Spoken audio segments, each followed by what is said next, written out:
Good morning, happy Thursday, and welcome to the Inside Texas Football YouTube channel, powered by InsideTexas.com. I'm Joe Cook. We got Justin Wells. We got Ian Boyd. We got plenty to talk about today, including, Ian, you went over Colin Simmons in a recent article. Conte was at the mic yet last night for a town hall meeting. And, of course, we got guys competing at the NFL Combine with Vernon Broughton, Alfred Collins, and Barron Sorrell starting things off today. So thank you for joining. Make sure you like this video and make sure to subscribe to the channel. Of course, head to Inside Texas where you can sign up for just $1. And we're going to talk about some Combine guys later. But let's talk about a guy who we think is going to be, we know essentially is going to be at the NFL Combine in just a few short seasons. That's Colin Simmons.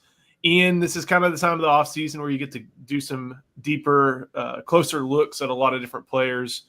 What was your takeaways when you were looking at what Colin Simmons did during his freshman season? Well, he had 9 sacks, which is quite a lot for freshmen, even though he got to play in the third down package. And so I was like, I'm going to look at all 9 sacks, and I'm going to see what PK was dialing up to help him get those sacks, what kind of pass rush moves he was using, all that sorts of stuff. And what I found was that in almost every single sack, it was him going up against a totally outclassed tackle and just running around them. So he's a good athlete. What that tells me is that he's got a tremendous amount of upside left. He's got a lot more to prove. You don't see him going around any offensive tackle of repute in the clips I saw. It was all feasting on bad right tackles and occasional like UTSA left tackle or somebody like that.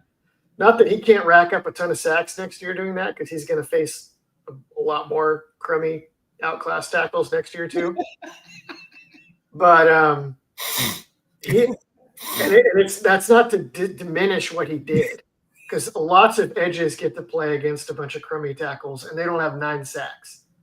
What it shows is that his speed around the edge is so high that it's most of these crummy tackles, they don't have to worry about clearing that bar, because it's like they're not going to face somebody that's going to be that fast, So he's just doing this off of pure speed. His hands are okay when they try to reach and lunge for him. He smacks them away sometimes.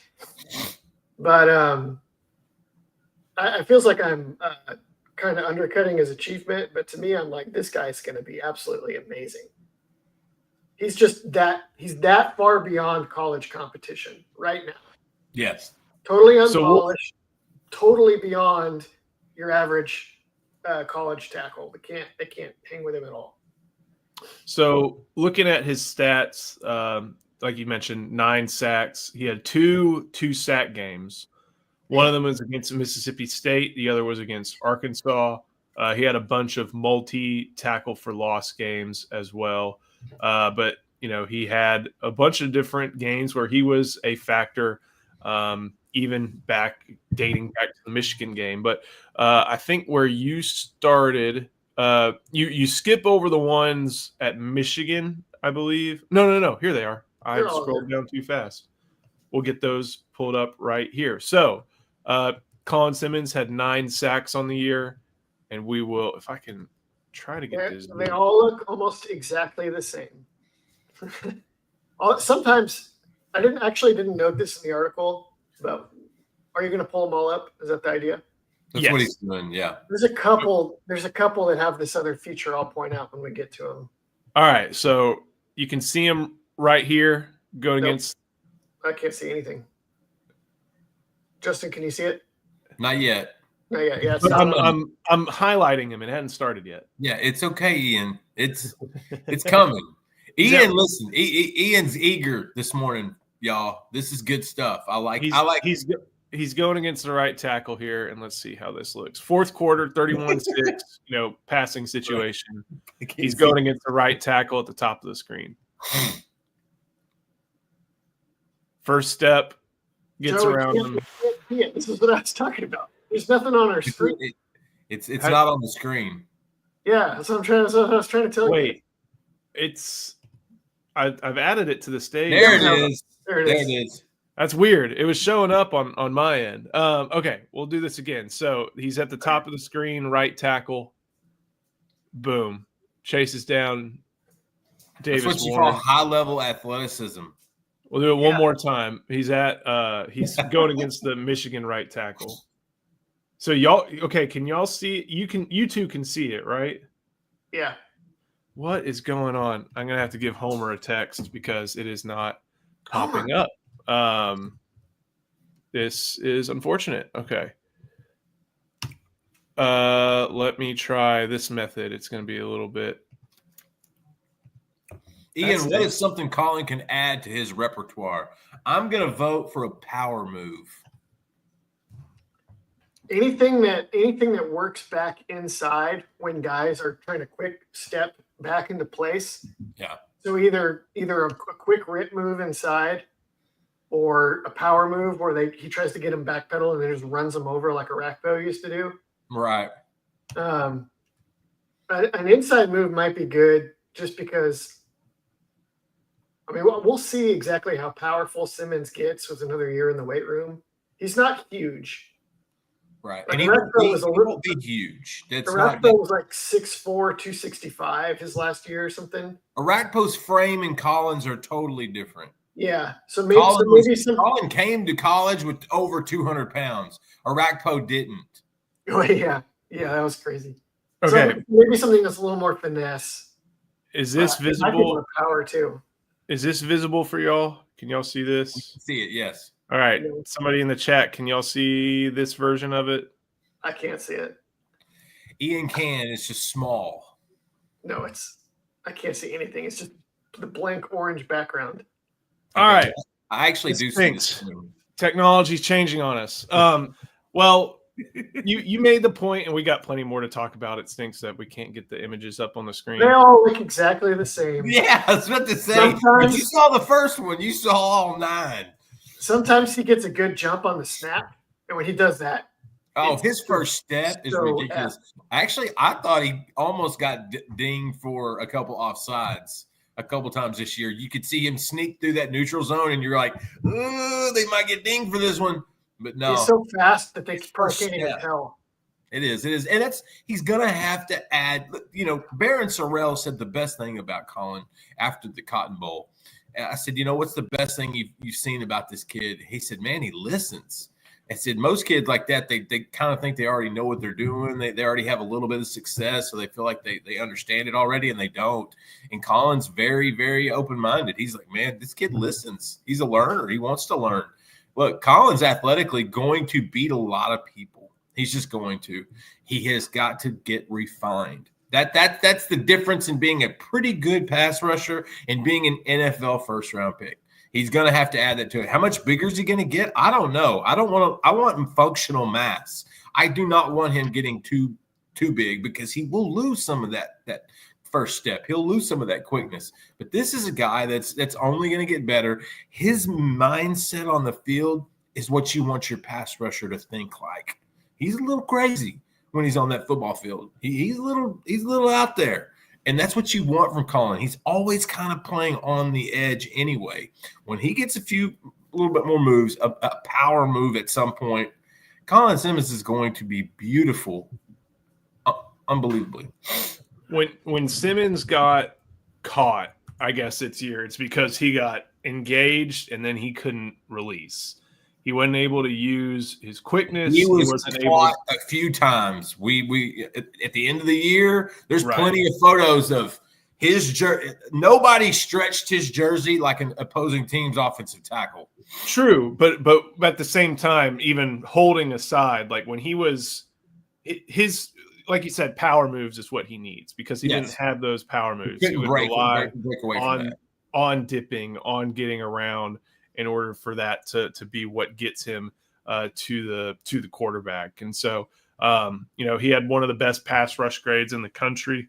Looking at Pro Football Focus for what that's worth, his run defense grade pretty good still. 73.4. It means he has the capability to hold up, but it's all about consistency. That's, grades like that in Pro Football Focus are an average, especially when there's a game against Arkansas where it dipped all the way down to 38.8. It should be pretty good. Do you think, Ian, that he supplants Trey Moore?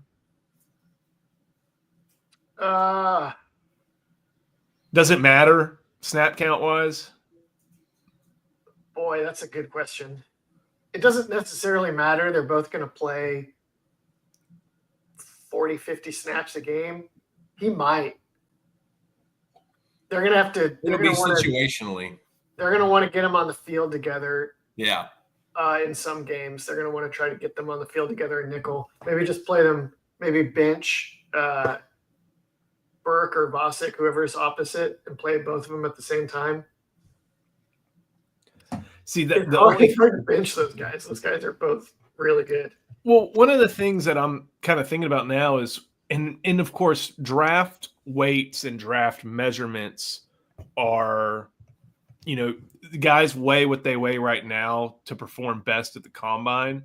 But I think Barron Sorrell is going to check in at about 250-ish, a little bit north of 250. You don't think he'll be bigger than that? No, because he was right at 250 at the Senior Bowl. Oh, damn! I'm gonna tell you that's an outstanding 250. And so I would not be surprised if he played heavier than that at Texas because they asked him to play Jack. Yeah. But I also wonder, Colin Simmons doesn't need to be playing Jack. He doesn't need to be bulked up like a Jack, but you could still. I'm wondering if you could put both out there and still get what you're looking for from the position.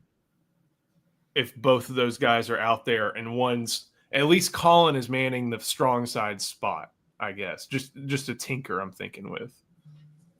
Because if Barron Sorrell was playing run to his side, you have completely X'd him out. So I see what you're going about, but I don't think Colin's he's damn sure not at that point right now. Maybe in another year or two, he can get to that point. Honestly, it'd make him more valuable in the NFL. I didn't realize Sorrell's trying to trim down. The thing I noticed about being on the sideline a lot this year, that is a big guy. I remember Barron as a freshman. He wasn't that big.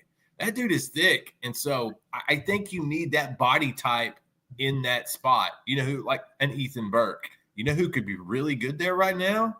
Lance Jackson at 285. And so there's a lot of good options there. But Colin, to me, he's going to excel on the weak side until he gets stronger and more refined. Right. Against, like Ian says, against every scrub Texas had on their schedule this year, Colin obliterated them. They're not going to want to do that against any team that can get downhill on him. Because he'll take him out of the run game quickly. But if they can't, why not? Right. Yeah. They can get away with it. This is just a tinker to think about because I don't think there's any question that Trey Moore and on third down, it should be an option moving forward. It should be the default moving forward on third down.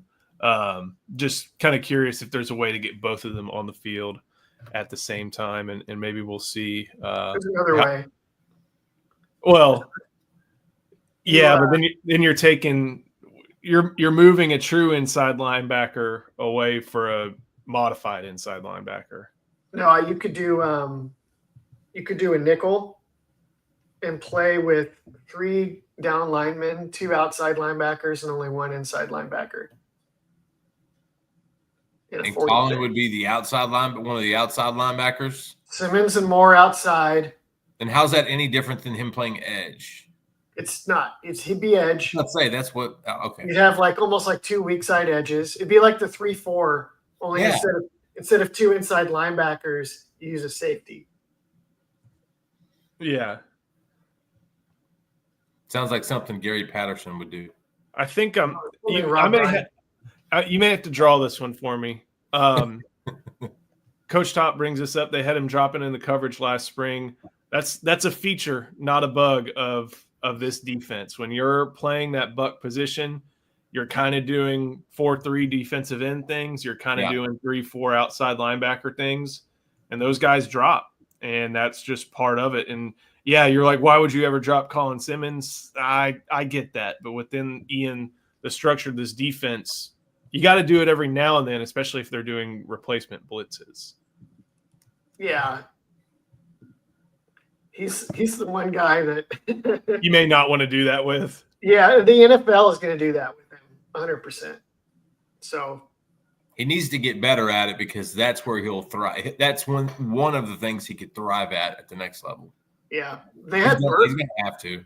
They did it a lot last year. Burke has gotten decent at it, and they would drop Burke, and he's like 6'6", and he's out. Burke, the big thing with Burke, it was those block shots. It's the fact that he's such a big kid, and the lacrosse translates. Go figure. Yeah, Burke's just Burke would be a great post player. Imagine having a real post player at Texas. Would be nice. I don't know where to go with that one. With that, you know exactly what I'm talking about. You see how many chippies that Joker missed last night? Now I see why everybody gets upset.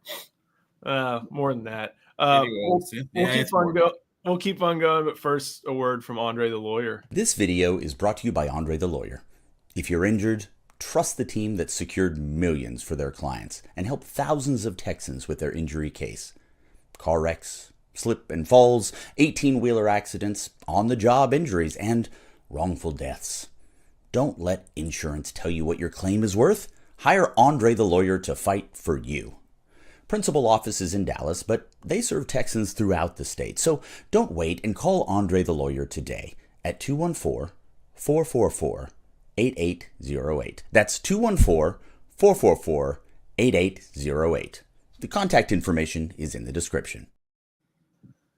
Lots to look forward to from Colin Simmons, but we'll move a little bit to a different topic, kind of some big picture athletic department stuff. Chris Del Conte yesterday was able to hold an annual athletics town hall. Some interesting details were revealed. I was hoping that, Georgia had revealed how they were going to do house. They call it publicity rights. That's the way they're terming it these days. Revenue sharing. What percentage of the 20-ish million was going to go to football and men's basketball and then the rest of the sports.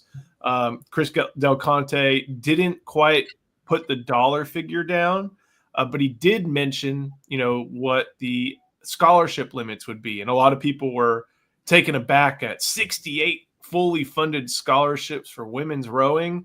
There's a reason for that. They're going to move up to that point. They're going to probably bring it back. But the big thing as far as football goes, they're going to go to 85 scholarships because that's the SEC limit, correct? They're going to stay at 85, right? They're going to stay at 85, and that's because the SEC is limiting them to 85, right? The SEC's doing that because there's still not finality with the House settlement stuff. I believe there's still a judge that has to do some things. There's still some stuff up in the air, and the SEC's just playing it close, just playing it safe until there's something definitive out there that they can base their rules off of. That at that point, though, what it means is the roster limit is going to be 105, and that means schools could do 90, schools could do 95, but in the context of Texas, they're going to go to whatever maximum cap they're allowed to hit. For football, that's 85. I wish our screen share was working, but the new scholarship changes for men's sports. I'm just going to go in order from what they said. Baseball goes from 11.7 to 25. That's huge. Men's basketball goes from 13 to 15. Football is going to stay at 85. Men's golf goes from 4.5 to 8. This is going to be a crazy one. Men's swimming and diving goes from 9.9 to 22, which is going to probably help crank out more gold medals in the Olympics. I was about to say they win with 9 already. Yeah. And another thing, our buddy David McClellan has told me before, there are some coaches that don't dedicate scholarships to diving, just give them all to swimmers, but the sport is swimming and diving. So we'll get David on to talk about that. I was about to say maybe it's harder to find swimmers compared to divers. Tennis is doubling from 4.5 to 9, and men's track goes from 12.6 to 35. That is ginormous. I know I've got family that's affected by that in the Big 12. That's going across a lot of conferences. That thing with track and field is huge. The main point being, and of course, women's sports are going to benefit as well. Like I said, women's rowing, a unique and successful program at Texas. They have the ability to have a fully 68 scholarships. Softball goes from 12 to 25. That's big. Women's track goes all the way up to 45. And then indoor volleyball goes to 18, which is kind of impressive. But the main point is that Texas as a have is going to fund every sport to its maximum level. And at least at this point, it looks like with the SEC limiting them to 85 scholarships and the roster limit being 105, there's going to be room for 20 walk-ons, which I think is still pretty cool, pretty valuable at a program like Texas, Ian. Yeah, you got to be able to plug in those Westlake kids that don't want to go service academy route and let them beef up your scout team. And also, I mean, the greater North Austin area is blowing up right now. There's increasingly more and more kids in top-notch football programs. And those kids that grow up wanting to be Longhorns in the Austin area, you just never know. They help your team a lot, and you never know if you're going to get a Michael Taft or who's another one from that kind of realm. Jett Bush. Dylan Haynes. Justin Tucker. I'm trying to think of some other good walk-ons that got Tucker there. was on scholarship. Kai Money. He's from Westlake, though. Kai Money. He's from Lake. Go ahead. Kai Money. Kai Money. Trying to think of some other. Here's something that it's going to help out. You those fringe guys that could go D1 in some school like at Rice or wherever they may be, they can get like NIL money now. Yeah. It doesn't have to. A walk-on doesn't necessarily mean everything's coming out of their pocket. You can have it set up where they can have a couple NIL deals that can actually pay for it. I believe Bert Auburn's kind of in a similar situation at Texas right now. I'm not sure. Is he on scholarship? He is now. Before that, he actually had his stuff paid for through NIL. And so I think that actually gives Texas an advantage over some of these other schools. I'm looking at really quickly going through the walk-on. That kind of money. I know. Hey, he caught a touchdown. I'm really quickly going through the walk-on roster. Like you got Katie, you've got Cypress Bridgeland, Bernie, Colin Page, pride of Anderson High. He along with Paul Wadlington. So you can there's one school that wants to take those 20 other spots, 85 to 105. They want to go out and farm out third year, fourth year, and fifth year offensive and defensive linemen from smaller schools, small G5s, FCS stuff like that, and turn them into a scout team. Turn it into the scout team and basically sell them on, look, you get another year. We're going to give you a little bit of money and you're going to get to play major football one more year. You may not get to play in the games, but you're going to be on the team. You're going to be a part of everything they do. And, God forbid injuries happen. You can slide a few of these guys up and you're going to have ready-made guys that have been playing at a decent college level, now moving up essentially as a scout team, NFL style. I know one college, I know one school in the SEC is looking at that model right now. I kind of think that might be where it's going. Sark even mentioned the NFL model with OTAs and things of that sort. You turn those 20 into a scout team, you're cooking with grease, guys. Yeah, it's the one difference, and I'm with you. I think that's actually a really good strategy. I don't know how it gets implemented, but that's the ideal. If you see an offensive lineman from Abilene Christian who's a fifth-year guy and wants to enter in the portal, and you give him the opportunity to play and burn orange, maybe he'll take it. And again, maybe he'll go to TCU to start. Left guard at James Madison. a buck at Charlotte. Like it's just they're trying to be creative with it. I get that. Which in the SEC, I've learned, buddy, if you're not trying to be proactive in a lot of this kind of stuff, you're already behind.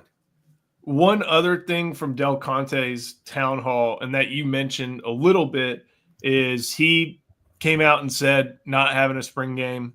They're doing a spring fan fest. And I think one thing that we've wanted to really see from the spring game, we've talked about how it's an opportunity for a lot of families to go down to Austin and go into DKR for free and bring, have a full day out of it. And so while, yeah, we would like to see a scrimmage or whatever, we also really wanted that fan service. And I think that that's what that is going to be on April 26th. But Sark talked about, at least to Del Conte, and Del Conte relayed it, we've played 20-something games over the past 2 years. We've got new players coming in. We've got players leaving. And he wants to move it to a little bit more of he called it an OTAs style. It's an NFL style, yeah. Which I'm kind of curious what that looks like. And I know he's mentioned that before too in other press conferences and stuff. But if I'm trying to figure out, maybe y'all can add insight. What does OTAs in college look like? Ooh, I dig what it looks like NFL, but in college, it's like broken down in like 3 segments. It's kind of like phases before you get into August, 2-a-days. And there's that first that, they come in about every 3 months to do different things. They would still lift weights. They'd still work out with Torrey Beckton. They'd still do the player run practices, which they're holding right now, the 7-on-7, the 11-on-11, stuff like that. But it honestly, what it does, the NFL, the Player Association came in and said, you guys cannot smack each other all the time in the offseason. We got to take care of the guys. And Sark's like, look, we're doing that with the smaller future of the NFL. Why wouldn't we do the exact same thing? Why are we smacking each other 2 months after playing a 16-game season where you had starters that had multiple injuries that nobody knew about? That were just hanging by a thread in some regards if they were to have to play another game. I think Sark, when he went to Atlanta, he saw this is the future. When he talks to Pete Carroll, and Pete Carroll made that jump, he's like, listen, Sark, this might be the direction to go. And so I think that he's just looking for a more professional model, but he's also trying to take care of these players. And to me, that's the underlying thing of all of it. Go ahead. And we're going to see a practice. Like there's going to be some sort of open practice where you see some vanilla stuff, you see some drills, maybe a little Oklahoma drill stuff in there or whatever, maybe some 1-on-1, 7-on-7 stuff like that. It's just not going to be your stereotypical like we've had for years spring game. This is the time to do it just because it's the spring. It's like, all right, let's go run levels. You're gonna practice anyway. Yeah. Keep one of them kind of vanilla. Let the fans come in and see it. They just want to be around it, and I think no one understands that better than Del Conte. So I'm trying to OTAs is organized team practice activity, and very rarely in the NFL, I feel like, do you see much physicality, not just in practice. It's kind of like you're expected to be able to tackle. You're paid millions of dollars. But they, obviously it's a different game, modern day gladiators, that type of thing. And again, the expectation is you're a professional. Like if you're Calvin Ridley, or maybe that's a dated reference. If you're AJ Brown, the Eagles are going to expect that AJ Brown shows up in good physical condition and ready to catch footballs. There's a lot of just basic expectations. And OTAs, you go through, getting accustomed to some guys like, oh, hey, Jalen, good to catch passes from you again. Okay, Nick Sirianni, that's this play. Okay, I got to do this. But a lot of it's light physical and a lot of mental stuff. In college, I wonder how and if you replicate that, just because you're trying to drill into not just 53 or 60-ish professionals who should know all this stuff are going to be cut right away. And if they don't, how you drill this down with 85 guys, but also trying to save some of those guys, but also trying to get some of these guys ready for it. Like I'm curious how much leeway may be given to certain guys, and it'd be nice to hear from Steve Sarkisian on a more detailed plan. I think like the first phase is install, get everything kind of installed. Second phase is when you come back, which one's learned, which one's remembered, which one's kind of use that. And the Who's Jamarcus Russell? Yeah, and the ones that didn't, you're like, okay, you're behind here. If you can't be here mentally, you can't be on the field in October physically. And it might be more of a motivational tactic. It's going to be interesting. I just think Sark's bringing a little bit more of that NFL expertise into the college game because it's essentially the NFL junior. They say they have a secret weapon this year for all that, maintaining momentum throughout the offseason.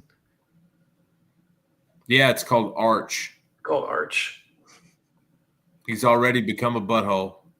He's already jumping up and down on people. Kids can't even get to the weight fast enough. He is hollering and screaming. Well, one other thing. The last thing he said was, "You don't want to win," and everybody's like, "Oh God, we got to get better." I guess the last thing I'm thinking on this is if it were just 15 spring practices, Torrey Beckham gets him until August 1st. And then practice starts, I'd be wondering why they're doing this. Because, it's football, practice time, it's valuable. Yes. Coaches and, assistant staffers, all that, they have so much more time with these guys. They have so much more allowed time. And there's probably some they're over here and practicing and let me check my phone. There's so much more time that these guys get with the players that you're not limited to those practices in the spring. And the younger guys are the ones that need the time. Right. So before we get a skills competition. Music back there? I hear it. Bro, were you playing something? Get a skills competition between everybody with the gambling. It'd be fun. We would dominate. We're hearing some that actually would be a fun contest just to see what Eric's reaction would be to certain things. Do a combine. Yeah. Combine, I don't know, but an actual game, you get a skills deal or a flag football game between all the websites, we will dominate. Yes. Indeed. You're coaching. Drew Kelson is starting. And we may have a couple ringers up our sleeve. We need one more because we can't. Whoever Babers is on, forget it. Well, we would have a bench press competition between the two Erics. Nalene and Henry. No, I know. I'm with you. Hey, Eric's a big dude. That'd be a. I think we get that, but that'd be a good one. Oh boy, we'll keep going. Got some NFL Combine talk before we do hear from Laura Baker. Hi, I want to tell you about Laura Baker. If you're looking for a new home in the 512 or even at this point, let's face it, 737 area code, there's only one number to call. That's Laura Baker at 512-784-0505. As a member of the elite Andy Allen team with Keller Williams, Laura has helped Longhorns find the home of their dreams in Central Texas. Just ask our resident sex symbol, Ian Boyd, who moved all the way from Michigan to Texas with Laura's help. Laura can help you find what you're looking for in the 512, the 737, or even parts of the 254 and the 210. Just, give her a call at 512-784-0505. Her email is in the description as well as the rest of her contact details. She's a friend. Give her a call. Yeah, it's coming from Ian's end. So, trying to. Well, he's musically inclined. It's a freaking lawnmower in the background. It happens. He had a rhythm. Liberty Hill problems. Time to talk a little bit about the NFL Combine. That gets going this week. Texas has 14 there. The fun stuff gets going today. It's defensive linemen, so it means Barron Sorrell, Vernon Broughton, and Alfred Collins. We've talked a lot over the past few weeks about what they all need to do at the NFL Combine to really benefit themselves. And Justin, it was interesting to see Collins and Chris Sims talk a little bit yesterday as part of Pro Football Talk. It's funny. It's always good to see Sims. Everybody has very strong opinions about him and his time at Texas. He still loves the Longhorns, and you can see that shine through when he talks to Collins. But learned a few things about Collins. His cousin is Trent Brown, also from the Bastrop area. And also Collins is someone who really wants to be like Chris Jones at the next level. And I feel like every defensive tackle says that, but he could be someone. Alfred actually has a Chris Jones frame. Really, like Alfred. I mean, that might be the analog, honestly, because there's some similarities there. Now, Chris is a little meaner. He's a little more getting your butt. But I'm telling you, like every year Alfred got better, and he could have left early. He could have gone to the portal. He could have griped about this or that. It was just straight business, easy deal. He went through the process. No one benefited more from the team that was coming back than I think Alfred did, at least from his draft stock. And yeah, Chris Sims I don't know if I agree with loves Texas, but he certainly likes to dote on them when they're successful. He likes to jump into that pool of winning because it's nice and warm at that time. Now, once it gets a little colder, he kind of his takes get a little colder, but it's good to see Chris doing that. I just love seeing I saw Barron Sorrell yesterday doing stuff. Those are guys that are going to just destroy the interview process, guys. Like, they're going to be so sharp, so well-read, their stories are fascinating. This is a fun part of the Combine because you do find out a few different unique details about each one. Ian, of all those three, Sorrell, Collins, Broughton, where do you think each kind of fits in draft-wise? Collins is the one with the highest, I guess, ceiling, but best potential. But where do you kind of see them fitting in? I think Sorrell is probably 6th or 7th or UDFA.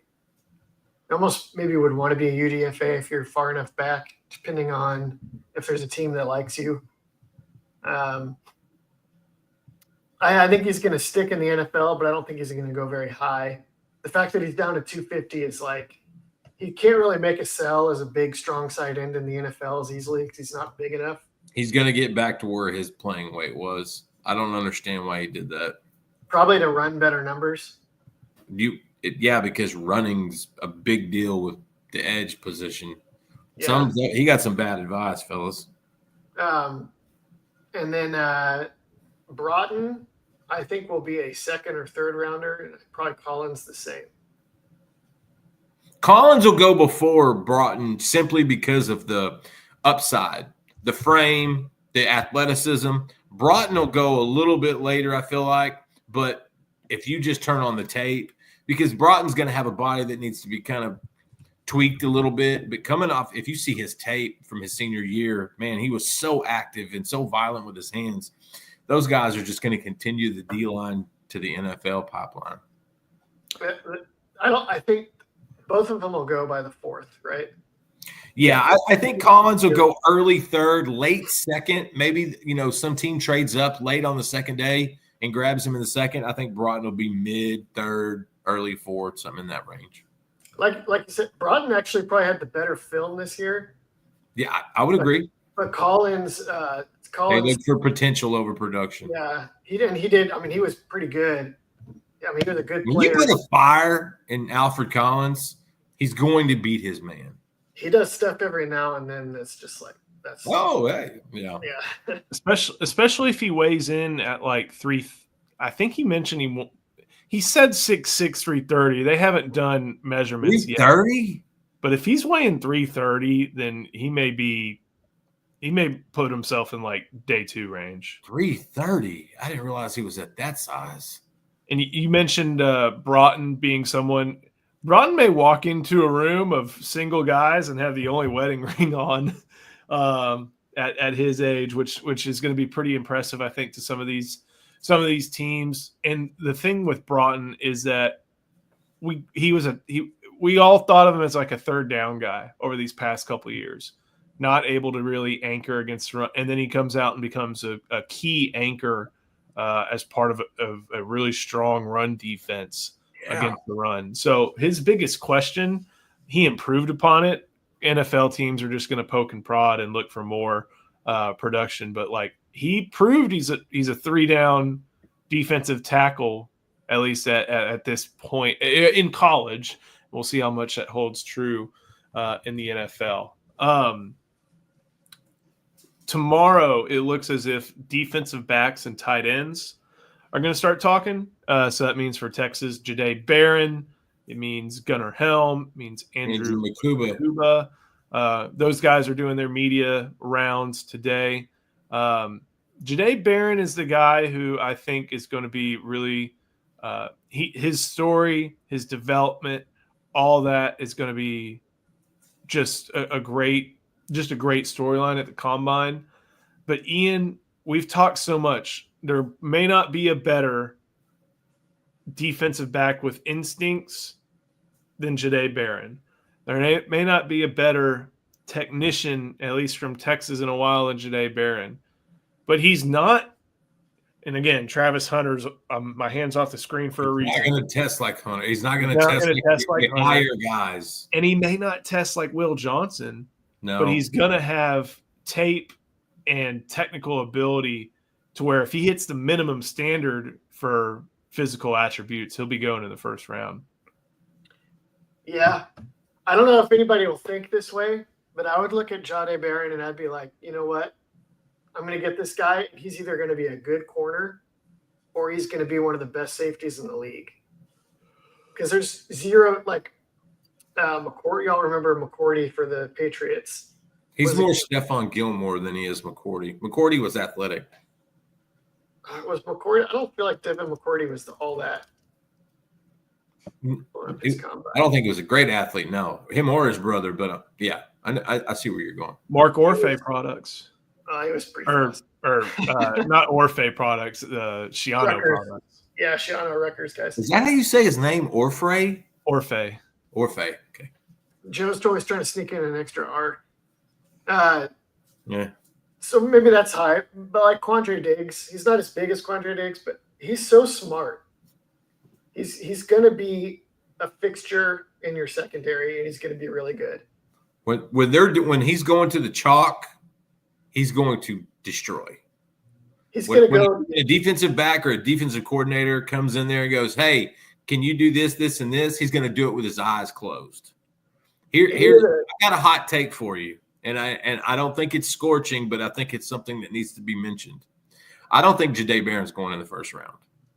I don't. And you're not going to find a bigger fan. I love Jahdae. We all do. We all love the Red Baron, number 7, the Thorpe Award winner. Great personality. You get, if you're a corner in the first round or DB in the first round, you're doing highly athletic things. I think Jahdae is more of a second day guy. I think he's going to be coveted. I think he's going to play in the league 10 years. It's that time of year where mock drafts bring him up, bring him down, bring him up, bring him down. We've seen that with Matthew Golden already. We've seen that with Cam Williams already. Hell, Kelvin Banks went from 5'6" to like 15. That's the nature of the mock draft, league, essentially. I just don't think Barron is going to go in the first round. Nothing against him. Texas is going to have a couple guys. I just don't think Barron goes that early. But wherever he goes, he will be coveted. People are going to love him. He's going to come if he's a second round pick, he's going to come in and play day one, which a lot of those early second round picks do anyway. I just have a gut feeling that he doesn't make it into the first. Branch is a little bigger, I think. Branch is bigger and hits harder. I think Barron is going to be really attractive to any of the teams that have like the Mike McDonald school defensive coordinators that want to run a lot of zone blitzing, or like the Chiefs or the Steelers or the Seahawks where McDonald went. Any of those teams that want to run like a ton of different coverages on the back end and have versatility in sub packages, Barron is going to be really going to stand out. I buy the whole, every mock that I've seen of all the whatever that you want to think of him, he's been a back half of the first round guy. And if Matt he doesn't Miller has test been well, on a big tooting train for that kid. if he doesn't test well, then it's going to knock some people's opinion of him, and I get it. That's not going to change his future in the NFL, though. We all agree on that. Right. He's going to thrive no matter what. I'm telling you, those numbers, the cone, all that stuff, those numbers are going to ding him a little bit. Other defensive backs are Andrew Makuba, and that's one just because of his size. Ian, I don't know how to really get an understanding of how teams may think of Makuba. Yeah, I don't know if he's going to test. I don't know if he's going to test and be as fast as people are thinking either. So he's like, he was great for college. And he'll probably be good in the NFL too, but he's going to test at like 5'11", 190 or something, right? And then he's probably not going to break 4.5. Yeah. And yeah, it depends on where that 40 is and what the shuttle and things like how athletic he is. But he'll be a guy that it depends the fit, and that's with a lot of them, But I think with him especially, it's going to be the scheme, it's going to be the fit. At 4th, 5th round, where does this guy help us in certain franchises? He'll be a late round guy, but I mean, teams are definitely going to be a little nervous about if it's I'm blanking on the if it's like that Detroit Lions tight end going over the middle, Sam Laporta, or it feels like any of the big ones. It feels like half the league has a dude like that now. Yeah, when it's Derrick Henry, well, that's not fair. Derrick Henry, it's a big back coming around the corner. What's going to happen? We've seen him bring hat. We've seen him run up that alley, throw his body around, get guys down. You just wonder at 180, 190 how sustainable that is in the NFL. Yep. Agree completely. Finally, Gunnar Helm at tight end. Good tight end. He's got to post some great athletic numbers, I feel like. I think he's got to go through what is that drill where the balls are all fired at him at different positions as they're running. It's not a gauntlet, but you know what I'm talking about. Yeah. I think that's where you're going to see him thrive. He's going to do a few things athletically that are better than some of the other tight ends, a little bit more flexible. He's not stiff or anything like that. But they're going to pick him apart, and I still think he goes early 3rd round. I still think he's one of those third day, early in the 3rd day, when everybody's kind of climbing up for the last big push of the draft. I think they're going to turn. The thing with him is you're going to turn on the tape and go, well, he didn't run this fast, or well, he didn't do that. But man, look what he did here. Look what he did there. Look when they needed him here. Look how big of a game he had there. Jatavian's got the upside. To me, Gunnar's got the more long-term potential. Helm seems very safe as a prospect. That's maybe not. The Kansas City Chiefs are looking at Gunnar Helm. The Chiefs are looking for the next. They are not. Look, Kelsey has hit the wall. Yeah. Reportedly, he's trying to cope with this Eagles loss by listening to Taylor Swift songs all day and all night, letting his hair grow out like he looked like John Malkovich of Mice and Men. Like, I don't know what he's doing, but he's done. His life is over. And so they're going to another tight end. Gunnar Helm has already been – I know somebody close to there, and Gunnar Helm is a guy they're already eyeballing for the 3rd or 4th round. He's not a Travis Kelce. He's not a Travis Kelce. You know how many Travis Kelces there are? There's none, Ian. I mean, none. You know who he is, though? You know who he could be? He could be Gunnar Helm. And I think the last time we kind of like doubted him, We look stupid. We're not doing that anymore. There's 3 tight ends I would take over him if I needed another Travis Kelce. Tyler Warren is another level. Warren, Yeah. Loveland, and then who's your third? Fannin, the G5 Bowling Green guy? Bowling Green. I ain't buying that guy. Loveland, 100%. Not buying the Bowling Green guy. He got 412 targets in 11 games. Come on. Yeah, but he caught him though. Yeah, They force-fed him. He caught him. I'll give him credit for that. Gunnar Helm there's going to be a couple teams that fall in love with Gunnar, and he's going to do well. I do want to keep going on draft because we got Jaden Blue, Isaiah Bond, Matthew Golden, Quinn Ewers, Hayden Connor, Jake Majors, and Kelvin Banks to get to.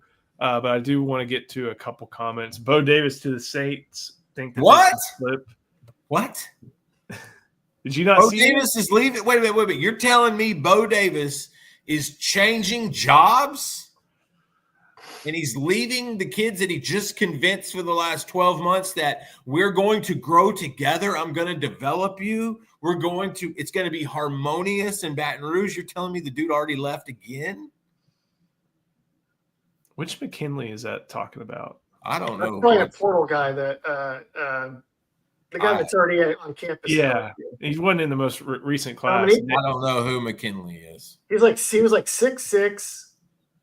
Yeah, Texas he's from actually- Louisiana. Texas actually, as I recall, Texas was like, we don't think this guy's one of the guys to get at D Dominic McKinley. Yeah, because he was like 6'6".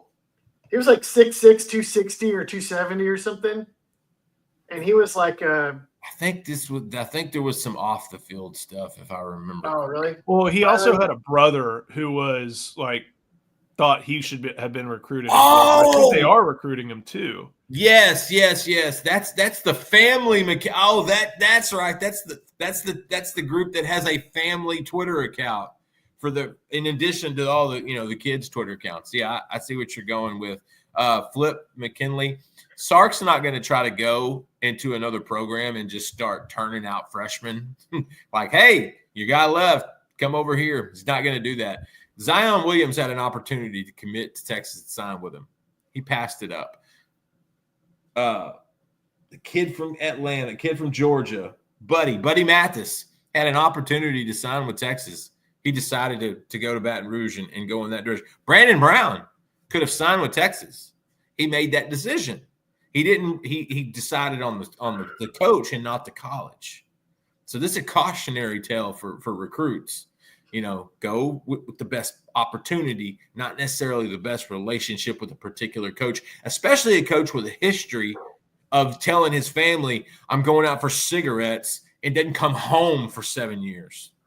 I think I saw a stat. I think Shay posted it. Our buddy Shay Dixon said it was either 2016 or 2019. Either is crazy. But LSU has had a new defensive line coach. I think it's 2019 for every year. The depth shows that. So lots and lots and lots and lots of turnover there. Ian, we'll get back to the draft in a second, but I'm going to give you an opportunity here. What about Jim Nagy as the GM leaving the Senior Bowl and going to Oklahoma? So it seems like his expertise and what people are impressed about him is his scouting, right? So he was like an NFL scout for 3 different teams for a good amount of time. And recently he's been running the Senior Bowl, which strikes me as an extremely easy job. Like, which seniors are good? Invite him. Okay. I don't know what that really tells you for him at OU. What's really fun about this is that it looks like Brent Venables in some regards reports to Nagy. Nagy's going to call all the shots on who gets what money. And this structure to me sounds they sound like they're trying to moneyball college football, Oklahoma, to compensate for not having as much money. I love that. I love that analysis. I don't think that's a good idea. If they get Howie Roseman, ask Billy Bean if that's a good idea. I mean, Howie Roseman could probably do it. because he's done it in the NFL and it's been pretty impressive. But I think the way you get an edge at a place like Oklahoma is you need the schemes and the strategies that give you a leg up. Like, well, we can get these kinds of players because of these schemes, or we have a great steroid program, so we can get kids with these types of frames and turn them into players that other people couldn't. I don't think a guy whose expertise is finding NFL players, I don't think that's going to do it for them. Like, and also he's going to identify the NFL players, and it's going to be like, great, now what? Yeah. Now we have to get him to come to Oklahoma. Yeah. Also, and probably overpay. Right. Or it's like, oh, well, we're going to find NFL players or other people can't find them. Like, good luck. Okay. And then, I mean, that'll work for a few odd here and there, but, and then he's going to get there and he's going to look at this roster and he's going to be like, why are all our skill position players FCS Jags? What were you guys doing? How much are you guys paying me again? That's going to need to go up. None of these guys are going to the Senior Bowl. I can tell you that. Should be fun to diagnose a little bit later, but just wanted to touch on that. We'll get to running back, quarterback, and wide receiver. Let's start with running back. Our guy, Coach Talk. Take Blue to run the fastest running back 40. I'm a 4.38 or better. Here's the thing. I think he could maybe. What did AD Mitchell run last year? 4.35. Does that sound right? Something like that. Did he run that fast? Yeah, he did. That's why he went pretty early. I think he can beat 4.35. I bet he could beat AD Mitchell. 4.34. Yeah. You know, I mean, Jaden was a burner on the track. If there's anything he's going to do well besides, making a miss, it's going to be running the 40. He did that in his sleep. I don't know if he's going to be the fastest running back, but he's going to be in that conversation. No question. But the thing with Jaden is not just really his speed. It's going to be his make him miss ability. That's the thing that impresses me the most with Jaden. It's in the open field. If I'm a DB, you're in pure hell. And so there's a place in the league for a guy in space that can juke everybody. That's where his goes. And so he'll run a fast 40, but I think it's actually the other stuff that's going to be beneficial to him. Jaden Blue is going to be a guy who comes out of the combine. Everybody's like, whoa, he did, 4.32 and, 4.0 shuttle and caught every ball. Like he's going to do that really well. Yeah. There's going to be concerns. He's going to catch that football well. Yeah. There's going to be concerns from teams just by looking at his film and drops and stuff like that. Lack of playing on your senior, football team. You're voted off. They'll look back at that. Don't look back at that like it was Oasis.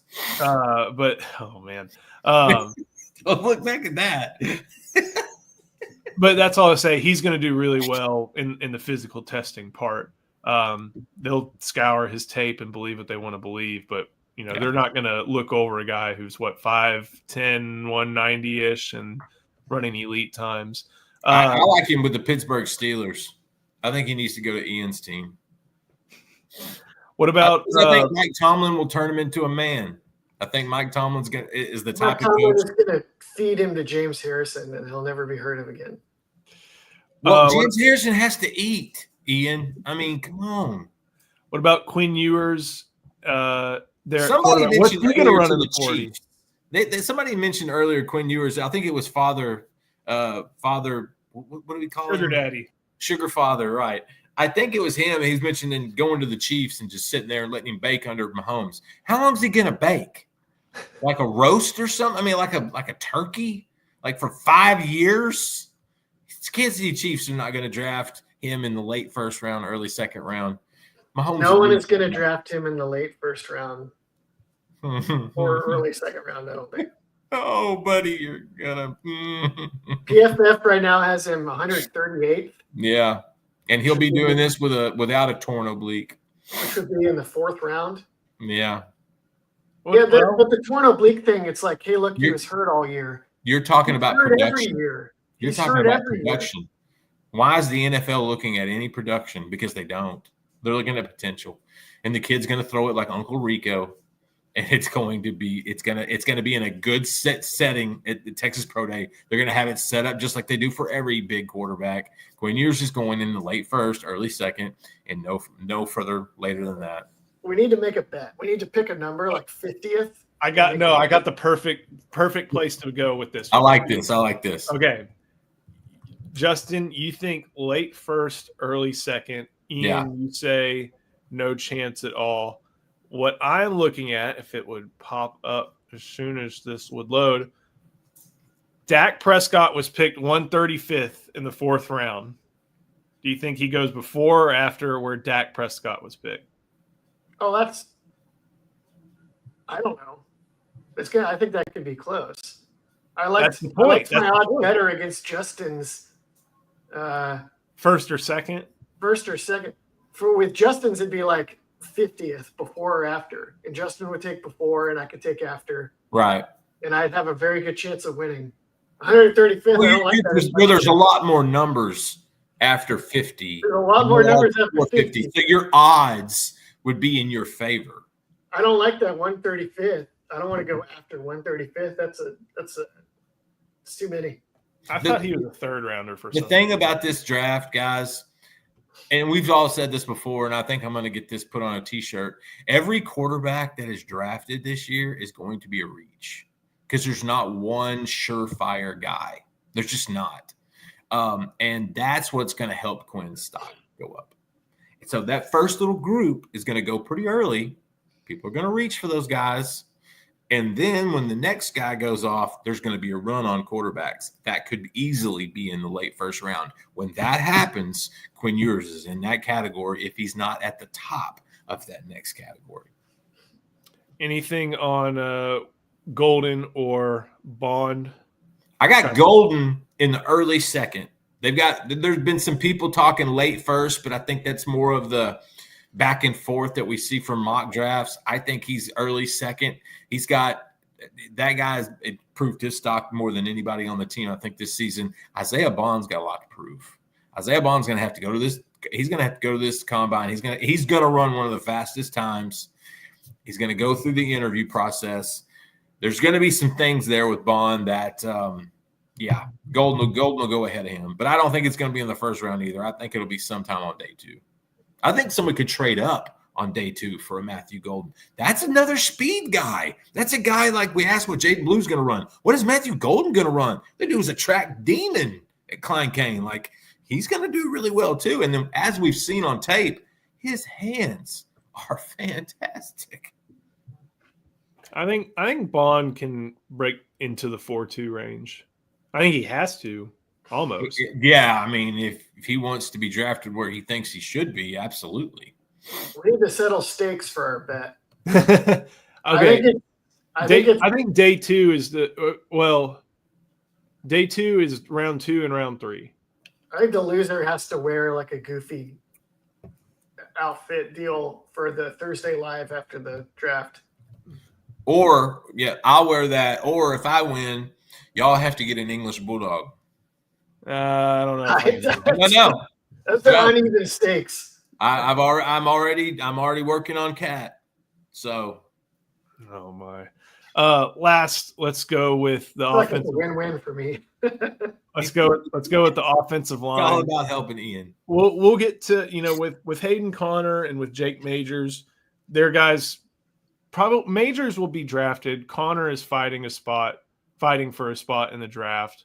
I don't know. Majors may be one of the last guys picked, but having guys there is having guys there. Still really valuable. Kelvin Banks, though, has been fluctuating. You've got Will Campbell he's battling against.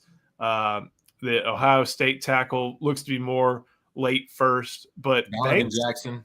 No, the tackle, the one that was hurt all year. I forget his name. Yeah. But Banks seems to be fluctuating at between 5 to 15, and it's with height concerns. But the Bears have been that sweet spot there. I think it's 10 or 12. We're trying to tell people, Ian, that there shouldn't be height concerns, especially if you look at his arms. Yeah.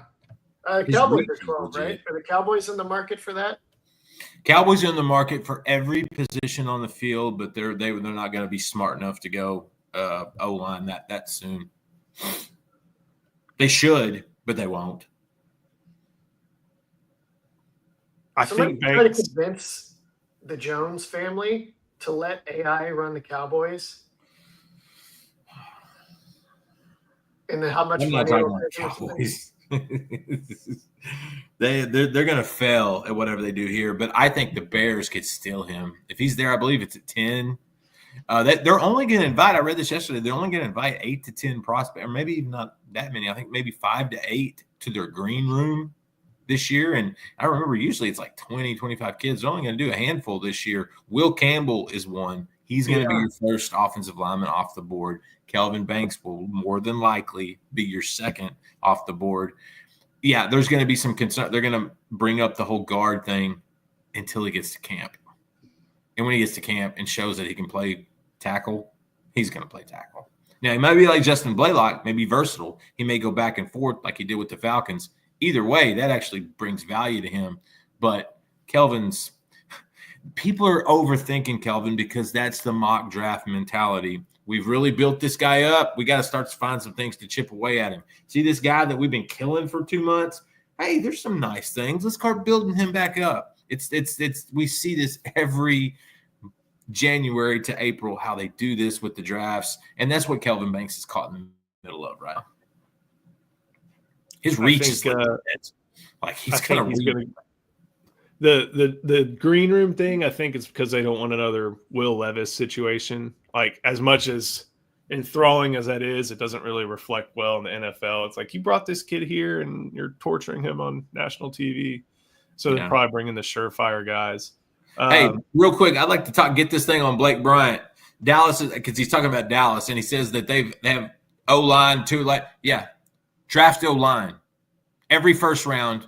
If you run a franchise in the NFL, you draft an offensive lineman in every first round. The Dallas Cowboys did that in the 2000s, and it got them this close to a Super Bowl a couple times. They had the best offensive line in the NFL for a decade. They had people to protect Tony Romo. They helped DeMarco Murray go for like 1,700 yards with Swiss cheese holes in his knees. Listen, Dallas drafted 2 last week, draft another. And then you know what you do after you draft that one? You draft another. You draft offensive linemen every year in the first round. That's the way you do it. How many playoff games did they win in that period? I think 3 or 4. If they don't take the catch away from Dez, we're in the Super Bowl. I would go. I'm just telling you, the point is, every NFL franchise would have taken that offensive line. 4 of those 5 are going to the Hall of Fame, man. Like that. That's the way you do it. Oh, they drafted 2 and 3. Okay, draft 3 and 4, and then you draft 4 and 5. Where are the rings? Where are the rings? There's 5 of them. That's where the rings are. It's the 3rd most winning program in the history of the NFL. What are you talking about? Boy, no rings. What do you mean? Anything else? Anything else on the draft? Guys who should have been there that maybe didn't get an invite. Ian needs a book. Needs to study. I made a chart. I put it on the board and I put it on Twitter, and it has the number of combine invitees for 2 college football programs. I kind of chose at random, Texas and Oklahoma. And you can see the trend line, like Texas was down in the dumps for a while in the 2010s. And then the lines are like Oklahoma's here, Texas is here. Well, this is hard to do. And it kind of goes like this, and then whoosh, they cross paths. And I just think it's interesting, especially for programs picked at random to have such a clear divergence in the trend line. I guess you can't pull it up because of screen sharing issues. Yeah, it's been messing up, unfortunately. Everybody go to @Ian_A_Boyd, and you'll see it. Let's just say Oklahoma's, using the success of offensive linemen in their program over the last 5 to 10 years in recruitments. They're going to need to now they did some real good jobs with these guys, but that's Tyler Guyton. I need to see more because they're not putting guys back in the draft in the last few years like people think, or the ones they are doing it are not good. Tyler Guyton is not good, and so they're hanging on by a thread by that offensive line. narrative they had there for what, 5 or 10 years. It's been a while since Trent Williams went to Oklahoma, fellas. Guyton was one of your Dallas Cowboy picks, right? That's why I'm killing him, because he was a disaster. He shouldn't have been drafted in the first place, and he shouldn't have been. That's why I'm telling Blake, get another offensive lineman. They failed with Guyton. Go O-line. Get you somebody better. Find that Tyler Smith. Find that Zach Martin. Stockpile the big boys so you can do some tush pushing in Dallas. Should be fun to track all the draft stuff. We'll do that here on this channel, so make sure you like the video and subscribe to the channel. Of course, head to InsideTexas.com. Eric has an article on all the draft prospects at the combine, their strengths, their weaknesses, offers some predictions, so go read that. We'll be back with the deep dive at noon. Our buddy James Hayden will be on the horn tonight. We'll have Inside the Program and more tomorrow. So, gentlemen, thank you so much. We'll see you next time on the Inside Texas Football YouTube channel, powered by InsideTexas.com.